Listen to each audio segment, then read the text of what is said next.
donc, n'étant pas un formateur ou un enseignant de profession, j'ai dressé un petit plan qui ne sera peut-être pas forcément comme vous pourriez peut-être l'attendre, mais quand même, je vous le déroule.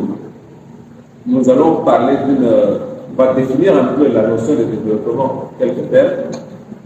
Nous allons parler du développement dans sa généralité. Nous allons aborder un peu le développement dans le plan de Dieu. Et nous parlerons également du chrétien ou de l'Église et le développement. Ensuite viendra une conclusion avec éventuellement des questions. Donc, ce que nous allons dire aujourd'hui, il faudrait qu'on fasse une part des choses. Le développement, ce n'est pas forcément l'entrepreneuriat. Beaucoup pourraient penser peut-être que c'est ça, mais ce n'est pas forcément ça. Même si dans le développement, il y a l'entrepreneuriat. Ce qu'on va faire aujourd'hui, nous n'aborderons pas trop la question de l'entrepreneuriat, mais nous parlerons beaucoup plus du développement dans sa généralité. Nous toucherons peut-être un peu à l'entrepreneuriat dans certains exemples, dans certains détails. Voilà tout ce que je voulais faire comme mise au point dès le départ, pour que nous ne soyons pas mélangés pendant notre parcours. Donc, en introduction, je dis simplement la question du développement est littéralement abordée par tout le monde. Le gouvernement, les politiques, les associations, les ONG, les opérateurs économiques. Donc, vous voyez pourquoi je dis tout à l'heure, ce n'est pas forcément une question de l'entrepreneuriat. C'est beaucoup d'acteurs qui touchent le thème du développement. Et donc, qui doit s'en occuper? Pour quel objectif? À quelle fin? Et dans tout ça, quel est le rôle du chrétien ou bien de l'Église dans la notion du développement? Est-ce que la Bible parle du développement de façon expresse? Ce sont des questions que nous voulons nous poser ce matin. Donc, je voudrais en définition aborder deux termes, notamment le terme chrétien et le terme développement. Je pense que pour la notion de chrétien, nous le savons déjà, ce mot désigne une personne qui croit à la doctrine de Christ, bien en ses enseignements, à ses codes de conduite. Les hommes ont été désignés pour la première fois par ce mot dans Actes, chapitre 26, verset 28. En quelque sorte, on les appelait des petits Christ. Donc, c'est devenu des chrétiens et ça s'est généralisé. Et qui dit chrétien, dit tous ceux qui fréquentent par exemple une église appartenant à Christ, parce qu'il y a l'église de Satan aussi qui existe. De nos jours, il y a l'église de Satan officiellement installée. Et les chrétiens, eux, ils fréquentent l'église de Christ. Mais ce n'est pas aussi le fait de fréquenter simplement une église qui fait de toi un disciple de Christ. Ça, c'est une notion, je fais juste une parenthèse. Le développement, donc, désigne l'action de développer. C'est créer une croissance, une amélioration, une augmentation, une progression, un changement global et positif. Il existe plusieurs types de développement. On parle par exemple de développement économique, il y a le développement industriel, il y a le développement social. Les gens parlent même pour ceux qui font le sport, le développement musculaire, ça existe, n'est-ce pas? Ça veut dire qu'il y a plusieurs types de développement. Et même il y a des aspects négatifs où on peut dire que, prenons le cas de Covid qui est venu, on dit souvent la maladie de Covid a connu un développement spectaculaire. C'est aussi un développement. Donc il y a la notion d'expansion, la notion de croissance. Maintenant, tout dépend de la finalité. Et donc, nous abordons la notion du développement dans sa généralité. Parler de développement fait penser à l'état de quelque chose qui prend de l'ampleur, comme je viens de le dire ici tout à l'heure dans le développement, dans l'introduction. Une situation à deux points, le point A, le point B. On va du point A vers le point B, de sorte que le point B soit meilleur. On va d'une situation dans laquelle on se plaint, par exemple, on constate qu'il y a quelque chose qui ne va pas, on met en place des conditions pour amener de l'amélioration dans cette situation. C'est une évolution, comme je l'ai déjà mentionné. On peut prendre l'exemple d'un enfant qui se développe pour devenir un adulte. Ça, c'est un fait pratiquement naturel. Et il faut réunir aussi un certain nombre de conditions pour que ce développement se fasse de façon harmonieuse. Pareil pour une plante. Quand on prend un arbre, on sème la graine, par exemple, bien on prend déjà un jeune plant, on met en terre, on s'attend à ce qu'il y ait la croissance de cette plante-là. C'est aussi le développement. Une ville se développe. Prenons le cas de N'Djamena.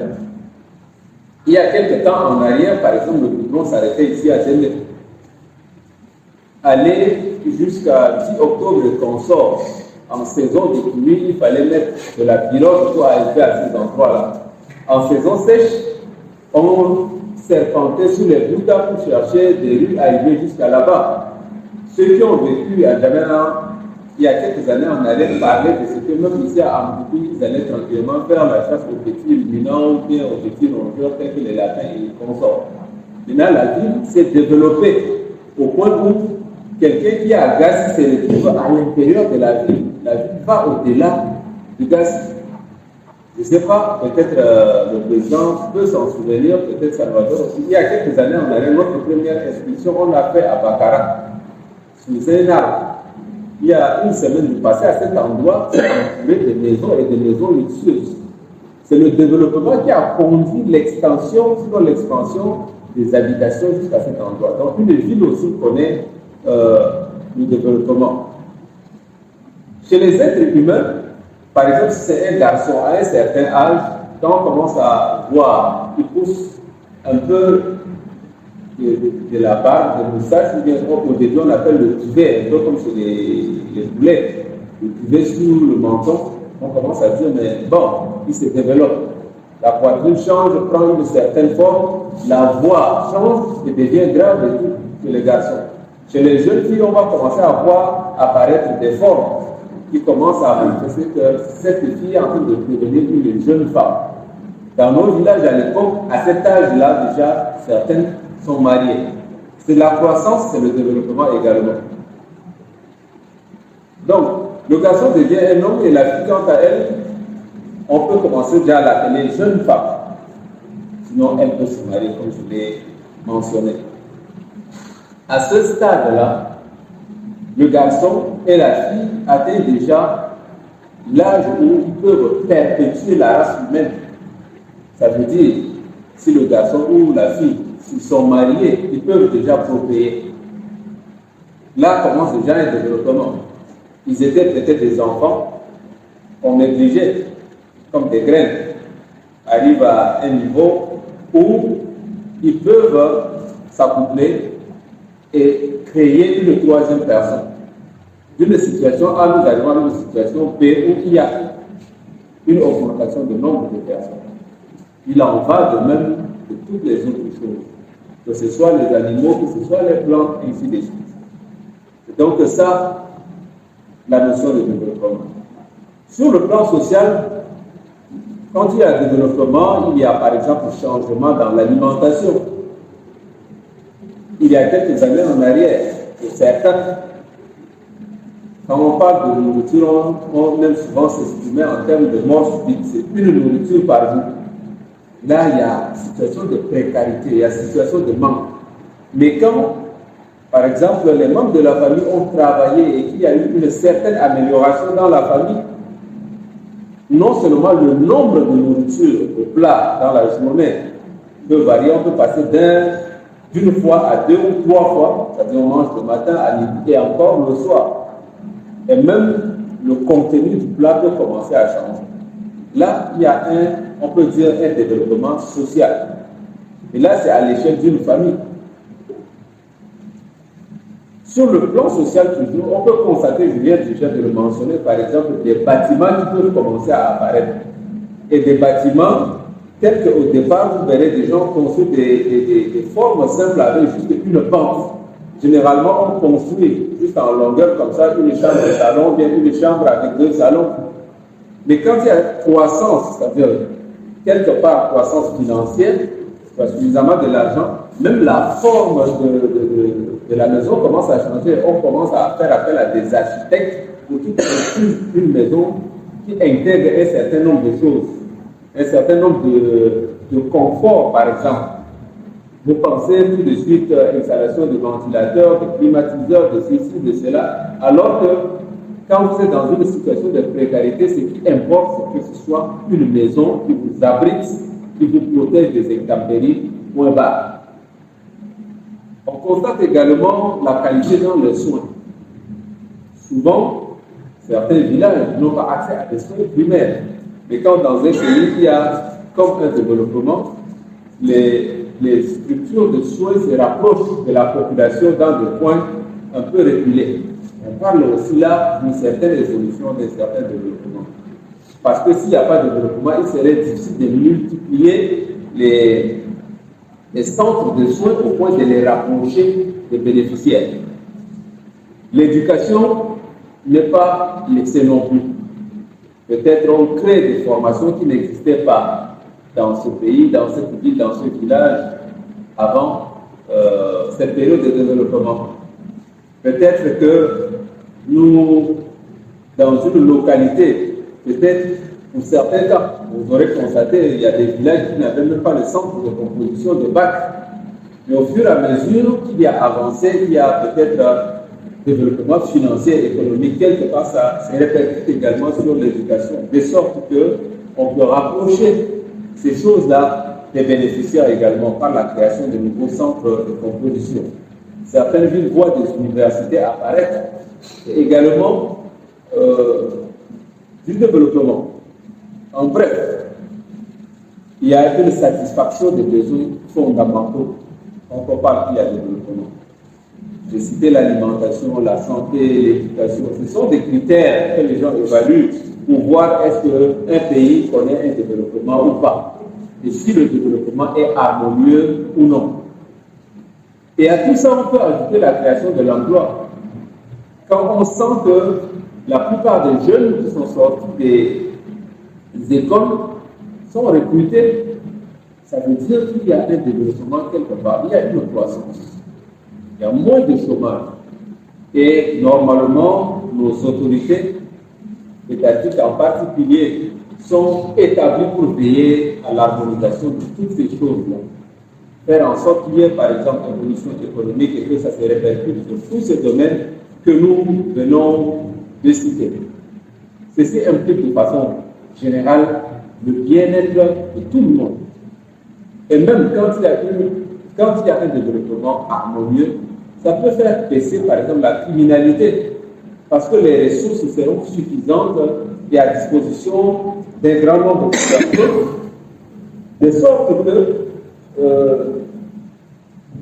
la plupart des jeunes désœuvrés sont occupés et n'ont donc pas le temps de penser à créer de l'insécurité, à créer par exemple des braquages pour pouvoir arracher les biens de tous pour s'en sortir avec.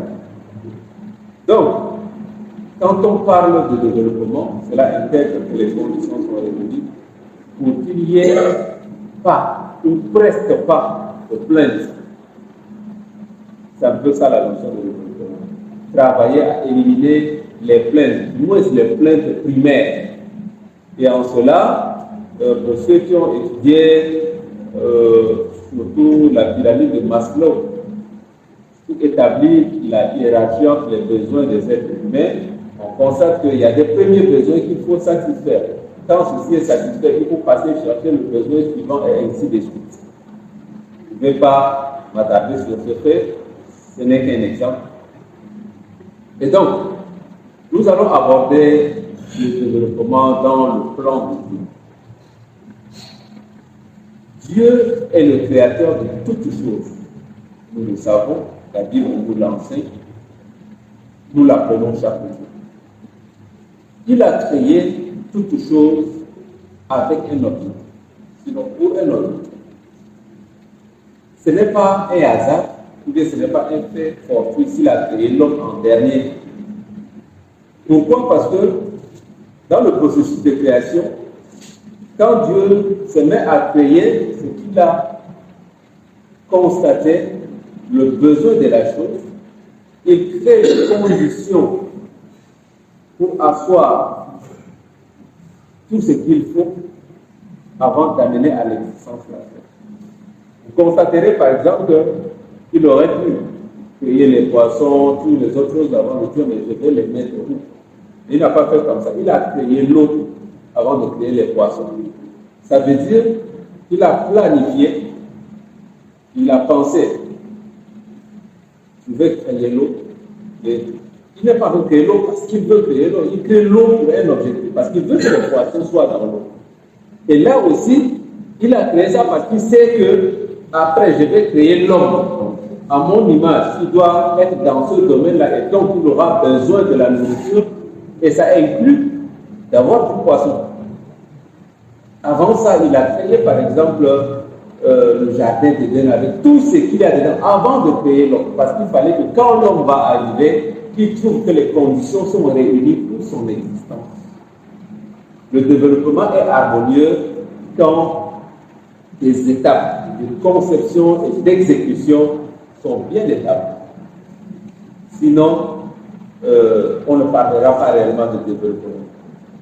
Vous constatez, malgré que nous, à notre niveau, nous pouvons constater, par exemple, dans notre ville, qu'il y a expansion, il y a développement, ce n'est pas harmonieux. Ce qui fait que dans tous les rapports de classement en termes de développement dans le monde, le Tchad est pratiquement en dernier. Parce que les gens, on attend que les gens s'établissent d'abord avant de penser à aller tracer les rues. C'est du désordre. On attend d'abord que les gens soient établis avant de réfléchir, est-ce qu'il faut amener l'électricité là-bas et tout? Non. Dans les pays développés, dans les pays qui ont pensé développement, on travaille un peu à l'image de Dieu, et c'est ce que Dieu veut, puisqu'il nous a créés à son image. C'est de faire comme lui il a fait, créer un certain nombre de conditions avant de créer la chose finale. Ça veut dire quoi? Il y a des pays, prenons N'Djamena comme dans un pays normal, on va vous dire que les rues sont déjà tracées jusqu'à au-delà de Bakara. Les terrains sont lotis jusqu'à là-bas. Donc il n'y a pas de raison que tu viennes acheter un terrain sans te dire que c'est le terrain de lui.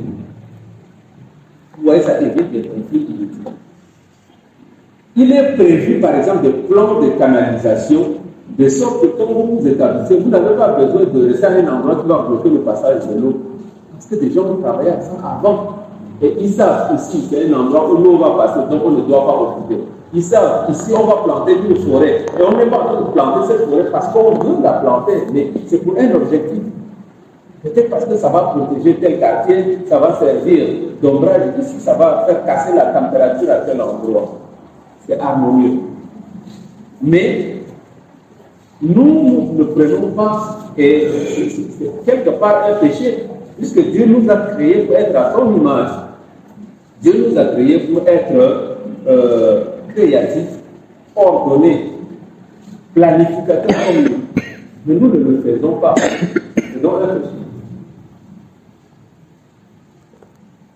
Et, on laisse les gens occuper de l'espace, après on leur dit non, vous avez occupé, c'est un espace réservé, on va déguerpir, on va casser parce qu'on avait prévu de construire quelque chose. Mais pendant que les gens le faisaient, pourquoi vous n'avez pas dit plus tôt? Ça aurait permis à ces gens-là d'épargner leur argent. Or là, votre action a occasionné plutôt un gaspillage d'argent, ce qui est du contre du développement.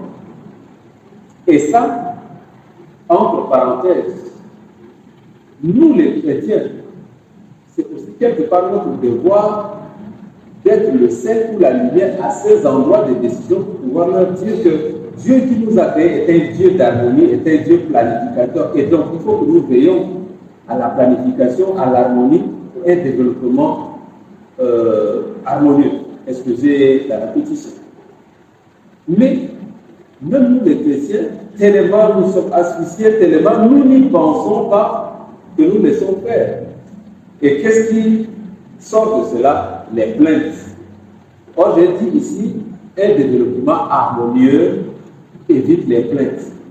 Fait éviter les plaintes.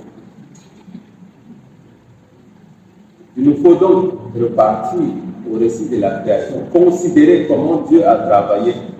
Parce que c'est pour cela aussi que la Bible nous aide.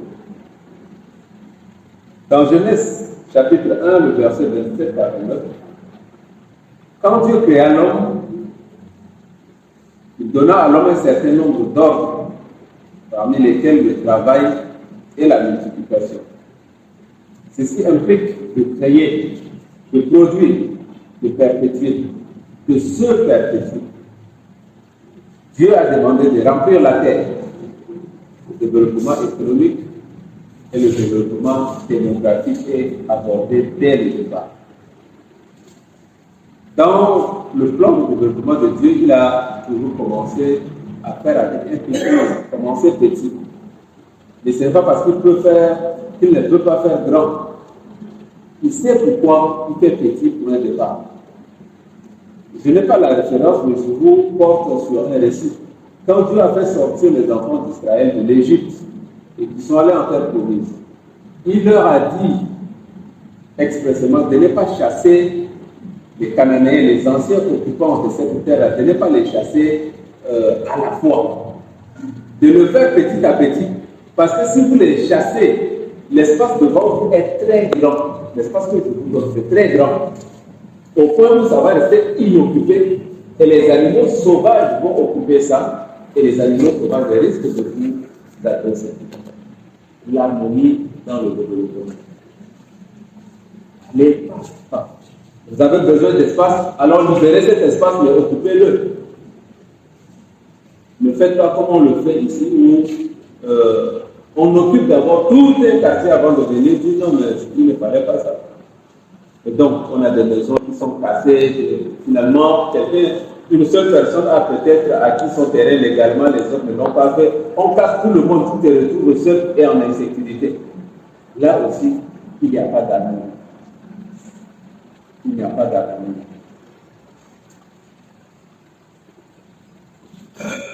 Le développement, selon Dieu, fait écho à Job, le chapitre 22, le verset 28, qui dit « À tes résolutions répondra le succès. » À tes résolutions répondra le succès. Ceci s'insurge contre une conception de foi, du moins de la plupart des croyants qui veulent attendre que Dieu, ils veulent attendre tout de Dieu, s'imaginant que le succès n'implique aucun effort personnel fidèle. Il y a un pasteur qui nous a amusé un jour, il dit qu'il existe des chrétiens qui croient que comme Dieu est tout puissant, Dieu bénit et tout, ils pensent que Dieu va peut-être les réveiller la nuit à 4 heures comme ça, et ils vont entendre une voix qui va dire « Mon enfant, je t'aime beaucoup, dors, mais tu vas te réveiller, tu veux des millions dans ta chambre. » Dieu ne fait pas ça. Dieu ne fait pas ça. Il y a un artiste ivoirien qui vient de sortir un chant, un artiste apprécié diversement, il y en a qui le critiquent, il y en a qui l'apprécient. Mais son message est clair. Il s'appelle K.S. Bloom, pour ceux qui ont parlé de lui. Son chant, il dit « Dieu ne dit pas foutu ». Le foutu, en Afrique de l'Ouest, les Ivoiriens, parce que c'est un peu comme la boue chez nous, mais sauf que chez eux, c'est fait à base des plantains et autres. Soit plantains, peut-être un peu de mélange d'autres farines, mais on pile. On pile. Il dit, Dieu te donne la banane, il te donne l'eau, mais il ne pilera jamais le foutu à ta place. C'est ce que Dieu fait. Dieu veut que nous ayons la nourriture. De la même façon, vous aurez constaté qu'en Éden, il a créé les arbres. Mais pour avoir le vent, il faut qu'Adam aille couper un arbre, qu'il réfléchisse, qu'il taille, pour en faire un accessoire pour un lit ou tout ce qui va avec. Dieu ne lui fera jamais de vent, de lit et consort. Aujourd'hui, par exemple, je vais faire une parenthèse. Quand nous sommes mariés, pour des gens mariés, nous recherchons les enfants. Nous ne faisons pas se prier, mais nous allons vers notre femme faire ce que Dieu ne viendra pas faire à notre place pour chercher cet enfant.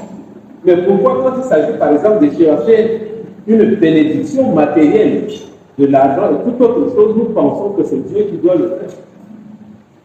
C'est une utopie que de penser comme ça. Le développement respecte des lois que Dieu a établies à l'avance. Donc, il y a plusieurs passages de l'Écriture qui attestent ce fait Comme quoi, Dieu nous a bénis en mettant à notre disposition ce qu'il faut pour notre bien, pour notre développement. Mais il ne descendra pas pour le faire lui-même.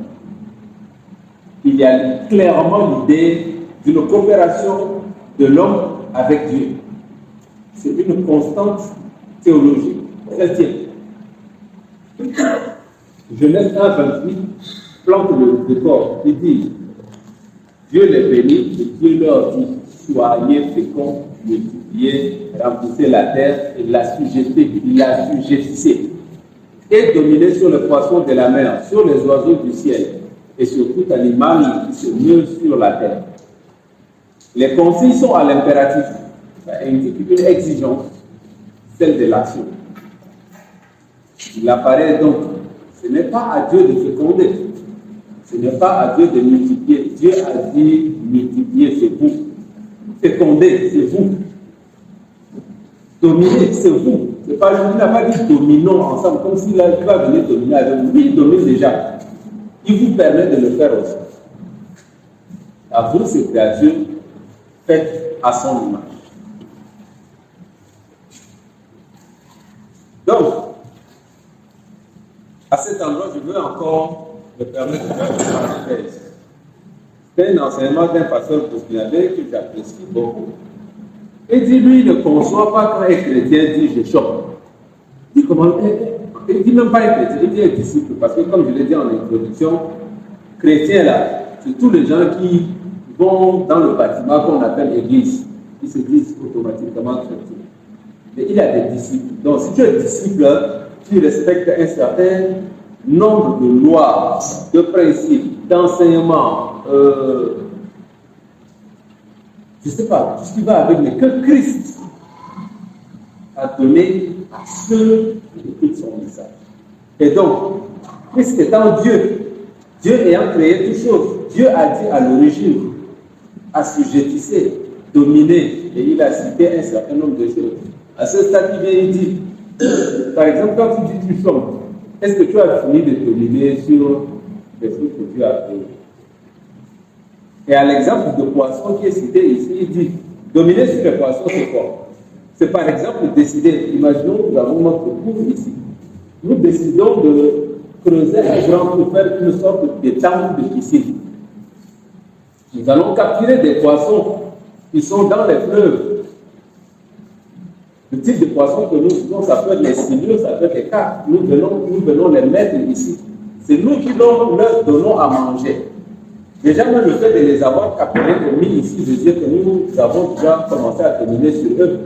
Parce qu'ils ne peuvent pas sortir d'ici et partir sans que nous ne leur ayons donné l'autorisation.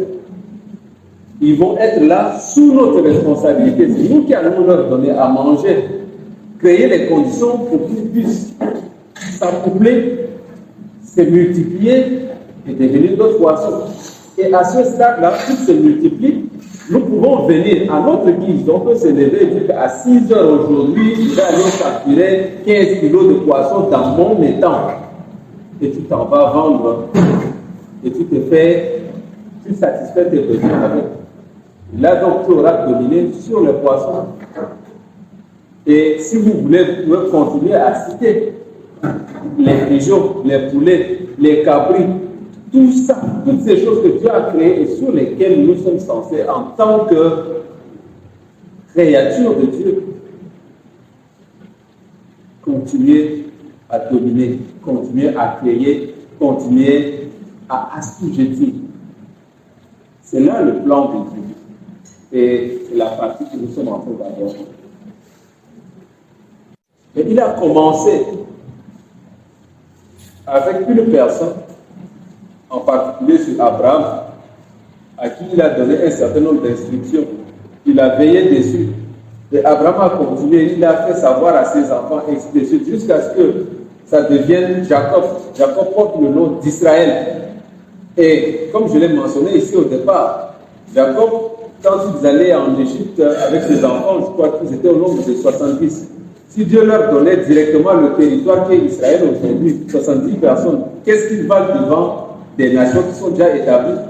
Dieu a permis qu'ils aillent d'abord s'établir quelque part, qu'ils se multiplient là-bas suffisamment être nombreux pour pouvoir revenir conquérir cet espace. Et au moment où ils le faisaient, à un moment, s'il fallait leur dire, bon, maintenant vous êtes nombreux, vous pouvez repartir. Le peuple d'Israël était déjà habitué aussi à la facilité, entre guillemets, qu'ils avaient en Égypte, puisqu'ils vivaient dans les terres fertiles de Goshen. Ils parlaient qu'ils avaient facilement les concombres et tout ce qui va avec les crudités. Ils ne vont pas vouloir sortir, il fallait donc qu'ils soient soumis à une souffrance extrême et qu'eux-mêmes commencent à prier pour demander la liberté. C'est comme ça qu'ils ont été faits esclaves. Ayant été faits esclaves, ils ont commencé à appeler au secours.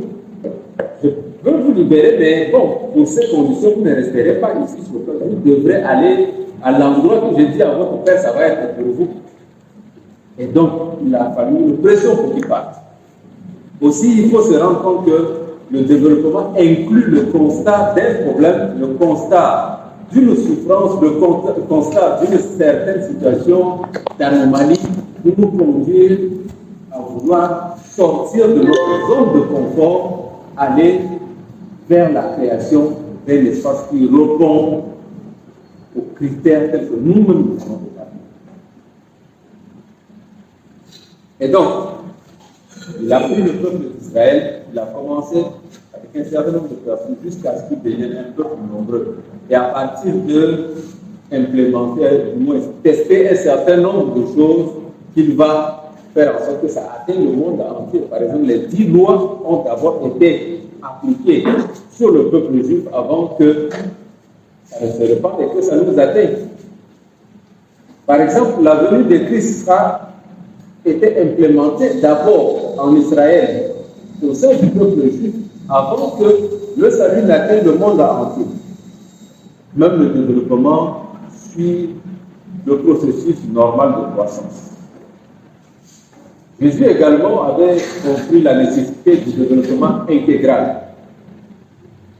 C'est pourquoi aujourd'hui dans l'Église, nos responsables commencent à réfléchir en termes de ce qu'on appelle le développement holistique. Ça veut dire qu'ils ne s'occupent pas uniquement de la santé spirituelle des hommes qui sont placés sous leur responsabilité, mais on va s'occuper du bien-être de la personne. On va s'occuper peut-être de la santé psychologique. On va s'occuper de comment la personne vit chez elle. On va lui enseigner comment créer des choses pour pouvoir subvenir à ses besoins, mais aussi subvenir aux besoins, participer aux besoins et à l'expansion de la parole de Dieu au sein de l'Église. Et ça, c'est important. Je pense que l'enseignement d'aujourd'hui est aussi abordé pour nous permettre de commencer à réfléchir au développement holistique. Parce que c'est un constat triste dans l'Église. À cause de ce que les colons qui nous ont amené la parole de Dieu nous ont enseigné d'une manière à nous maintenir dans un certain nombre de conditions de sorte à pouvoir convenir à perpétuer la domination sur nous. Par exemple, nous enseigner de façon sans bien nous expliquer qu'il ne faut pas aimer les choses de la terre. Mais en tout cas, ils ramassent les choses de la terre de chez nous pour aller créer les conditions avec chez eux. Mais il ne faut pas aimer les choses de la terre là. Pourquoi ils ne nous ont pas dit le pourquoi? On vous dit simplement, n'aimez pas. On vous dit non, quelqu'un qui est riche ne va pas. Il est difficile à quelqu'un qui est riche d'entrer chez Dieu, plus difficile que pour un chameau de passer par le trou d'une aiguille. Donc, quand nous entendons comme ça, nous savons qu'il est même impossible pour un chameau de passer par le trou d'une aiguille. Donc, par ricochet, nous concluons qu'il est impossible pour un homme riche d'aller chez Dieu. Mais qui a créé la richesse? Ça veut dire, si c'est mauvais, tant que ça veut dire que Dieu lui-même a créé les conditions pour nous perdre. On va construire comme ça très rapidement. Or, ce n'est pas le cas. Ça veut dire qu'il faut commencer à réfléchir avec profondeur sur ce sujet-là. Jésus, quand il est venu étudier les disciples de Jésus, il n'a pas ramassé les gens qui chômaient, qui ne faisaient rien. La plupart des disciples de Christ étaient des gens travailleurs, occupés à quelque chose. Il y en a qui étaient des chefs d'entreprise. Il y en a qui étaient des chefs d'entreprise. Et c'est parce qu'il a compris que ces gens comprennent la notion de développement. Et si je travaille avec eux sur leur mentalité, sur leur façon de faire, ils sauront comment gérer cette chose nouvelle, cette information que j'amène, qui est une bonne nouvelle pour le monde entier. Ils sauront comment faire pour amener l'autre. Parce qu'en réalité, quelqu'un de pauvre est égoïste. En général, quelqu'un de pauvre est égoïste. Il condamne facilement les autres. Il trouve que ce sont les autres qui sont la cause de ce problème. Et donc, s'il trouve quelque chose de bien, il aura du mal à partager. Parce qu'il va se dire, il faut d'abord que je sorte de ma situation avec. Quand je dis des pauvres, je ne parle pas forcément de quelqu'un qui manque de bien. Il y a des gens qui manquent de bien matériel mais qui sont très riches. Donc, je ne veux. C'est ça, quelqu'un de riche. Vous aurez constaté qu'il a travaillé avec des gens qui vont implémenter la bonne nouvelle, je le dis. Mais il avait des disciples qui ne le suivaient pas forcément, mais qui suivaient son message et qui étaient des hommes riches, dont il aurait besoin à des moments clés.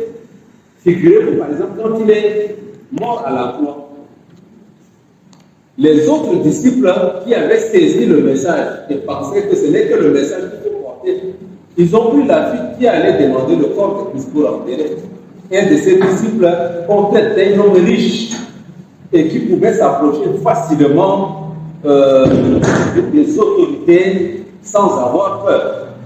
Parce que, étant riche, il est habitué à fréquenter une certaine catégorie de personnes avec aisance. Et donc, il peut aussi aller faire ce travail. Ces personnes, aujourd'hui, l'Église a besoin également d'être en son sein. Ça veut dire quoi? L'Église a besoin des évangélistes, des intercesseurs, je ne sais pas, des hommes qui vont maintenir peut-être des choses dans la maison. Mais l'Église a aussi besoin des personnes qui vont peut-être travailler, aller vers les autorités pour leur porter le message qui va permettre d'ouvrir les portes pour sorte que la parole puisse aller loin.